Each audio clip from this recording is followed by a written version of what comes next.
Japan isn't just a different country. For a Westerner, it feels like a parallel universe.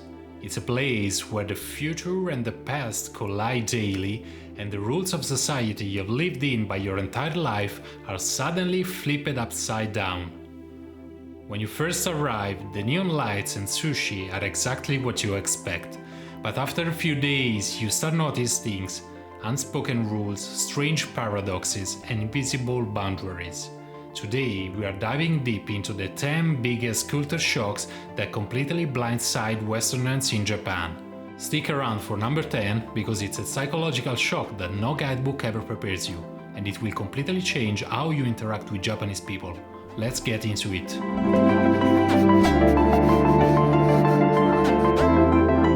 Our first shock hits you the moment you leave the airport and get on a train.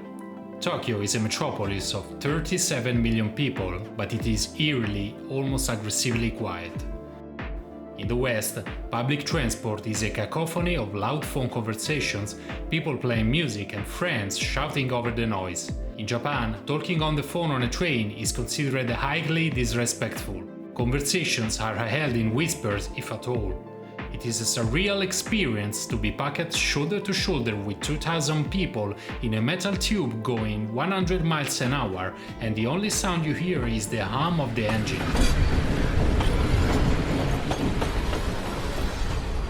It teaches you immediately that Japan's society prioritizes public harmony over individual expressions.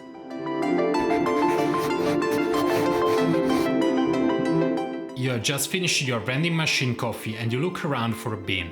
You walk a block, then two, then a mile. There are no trash cans. Anywhere. Yet, the streets are surgically clean. How? Following the 1995 sarin gas attack in Tokyo, public trash cans were removed for security reasons. Since then, society adapted. In Japan, you are expected to carry your trash with you all day and dispose of it at home. It's a massive shock for Westerners used to throwing things away every 50 feet. You will quickly learn to bring a dedicated plastic bag in your backpack just to hold your wrappers and empty bottles until you get back to your hotel.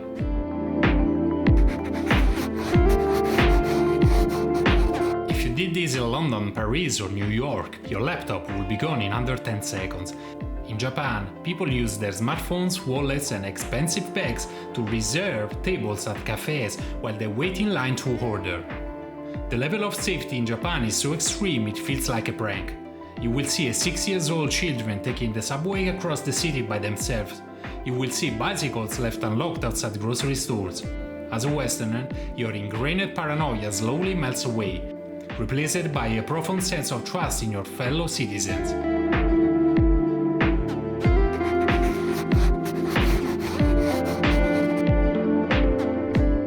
Japan has a reputation as the land of robots, neon and the future. And yes, the toilets will play you music and at your seat, but the shock comes when you realize that beneath the futuristic surface, Japan is astonishingly old school. Many fantastic restaurants, shrines and local shops only accept physical cash. You will deal with lots of coins. Furthermore, corporate Japan still relies heavily on fax machines, physical ink stamps called hankos instead of digital signatures, and paper forms for everything. It's a jarring paradox. You can ride a magnetic levitation ballet train, but you have to buy the ticket with paper money and get it physically stamped by a conductor.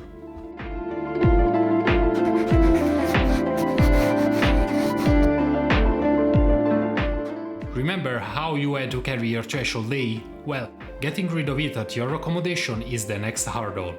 In the West, we might have trash and recycling. In Japan, garbage disposal is an extreme sport. You must separate your waste into burnable, non-burnable PET bottles, glass and cans. But it goes deeper. For a single plastic bottle, you must take off the cap that goes in one bin, peel off the plastic label that goes in burnable, and the bottle itself goes into plastics. Put the wrong items in the wrong bag, and the local garbage collectors will literally leave it behind with a passive-aggressive sticker of shame. It's ugly, environmentally conscious, but deeply stressful for a first-timer. Taking a bath in a natural hot spring or onsen is the peak Japanese experience, but the rules terrify Westerners. Why? Because bathing suites are strictly forbidden. You must strip down completely naked and bath with total strangers. For body-conscious Westerners, the first 60 seconds are agonizing, but once you realize nobody's looking at you, it becomes incredibly liberating. However, there's a catch. If you have a tattoo, even a small butterfly on your ankle, you will likely be banned from entering. In Japan, tattoos are still heavily associated with the Yakuza, which is how they label the organized crime. While rules are slow and relaxing for tourists, being turned away from a bathhouse because of your ring is a harsh reality check.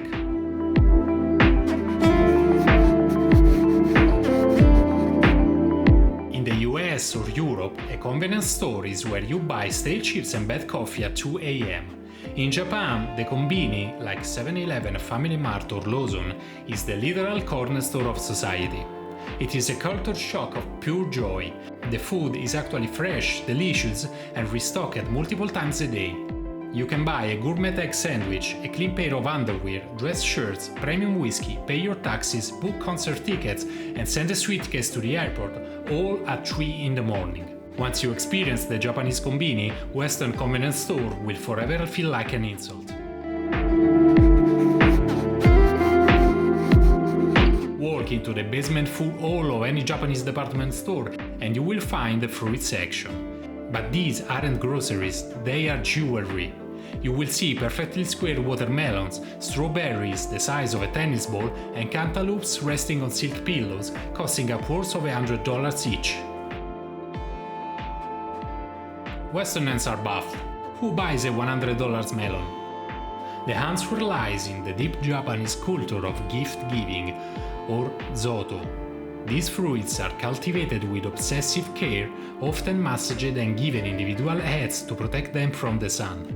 They aren't meant for a Tuesday breakfast, they are given as a high-status gift to bosses, hosts or clients to show deep respect and gratitude.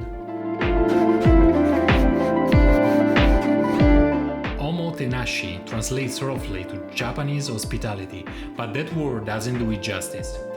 In the West, customer service is often a transaction, sometimes friendly, sometimes rude. In Japan, customer service is a performance of absolute respect. When you enter a shop, the staff will yell, "Irashaimase! Irashaimase! Irashaimase!" which means welcome with incredible energy. They will lend you your change with two hands, bowing deeply. If you ask for direction in a store, they won't point, they will physically walk you to the item. As a Westerner, you will often feel unworthy of this level of service. You will find yourself bowing back, apologizing for making them work, completely overwhelmed by their dedication.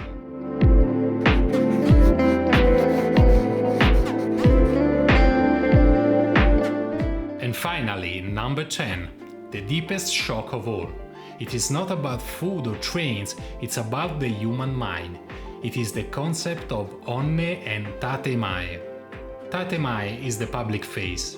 It's the polite, agreeable, harmonious mask Japanese people wear in society. Honne is their true inner feelings, which are rarely shown to strangers. As a Westerner, we are told to be direct, tell it like it is. In Japan, being direct is often seen as aggressive and rude. People will almost never say the word no to your face. Instead, they will say that might be difficult or I will do my best, which actually means absolutely not. You have to learn the kuki wo yomu, which means reading the air or reading the room. It is a vital Japanese cultural concept involving the ability to understand unspoken situation, emotion, and context. It emphasizes maintaining harmony by picking up on non-verbal cues rather than relying on direct verbal communication. It is a psychological shock to realize that the polite smile you are receiving might be just a social mechanism, and the breaking through the tatemae to find a person through onne takes you years of trust. It is fascinating, frustrating, and deeply beautiful once you understand it. Japan will shock you, it will confuse you, frustrate you, and strip away everything you thought was normal. But that is exactly why it is one of the greatest travel destinations on Earth. It forces you to look at the world and yourself from a completely different perspective. Have you ever experienced any of these culture shocks in Japan, or are you planning a trip and terrified of the garbage sorting? Let me know in the comments below. If this deep dive helped prepare for your Japanese adventure, hit that like button, subscribe for more long-form travel content, and read the description of this video where, as always, I leave useful links to resources and services that can support your planning and travels to Japan. Keep exploring and safe travel!